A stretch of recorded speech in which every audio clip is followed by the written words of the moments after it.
కృష్ణా జిల్లా మచిలీపట్నంలోని మంగినపూడి బీచ్ను అధికారులతో కలిసి మంత్రి సందర్శించారు. బీచ్ ఫెస్టివల్ను రాష్ట్రంలోనే బెస్ట్ ఈవెంట్గా నిర్వహిస్తామని మంత్రి కొల్లు రవీంద్ర పేర్కొన్నారు. గత ప్రభుత్వం మంగినపూడి బీచ్ను నిర్లక్ష్యం చేసిందని మండిపడ్డారు. గతంలో తాము నిర్వహించిన బీచ్ ఫెస్టివల్కు పర్యాటకుల నుండి మంచి స్పందన వచ్చిందన్నారు.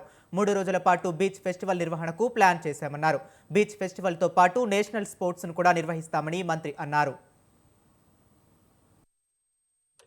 గతంలో కూడా ఈ బీచ్ని ఆనాడు గౌరవ ముఖ్యమంత్రి చంద్రబాబు నాయుడు గారి సహకారంతో పెద్ద ఎత్తున ఇక్కడ ఇంటర్నల్ రోడ్స్ కానీ హైట్ చేయటం కానీ కొన్ని మౌలిక వసతులు కూడా కల్పించడం, రోడ్డు కానీ ఏర్పాటు చేయడం జరిగింది.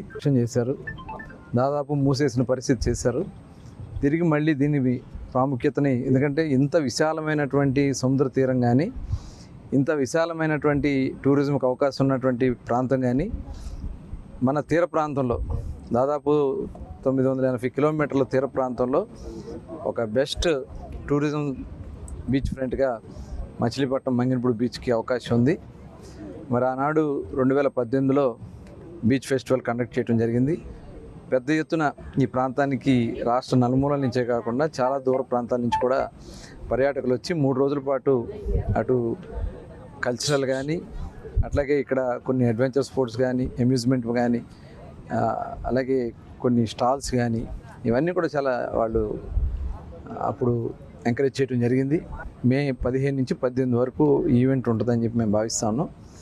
దానికి ఒక 2-3 రోజుల్లోనే తుది రూపం వచ్చిన తర్వాత టోటల్ ఈవెంట్ యొక్క విధానం కానీ, ఎవరెవరు దీంట్లో పార్టిసిపేట్ చేయబోతున్నారు, ఎందుకంటే ఇది ఒక రాష్ట్ర ఈవెంట్ కింద చేయడానికి మేము ముందుకెళ్తున్నాం.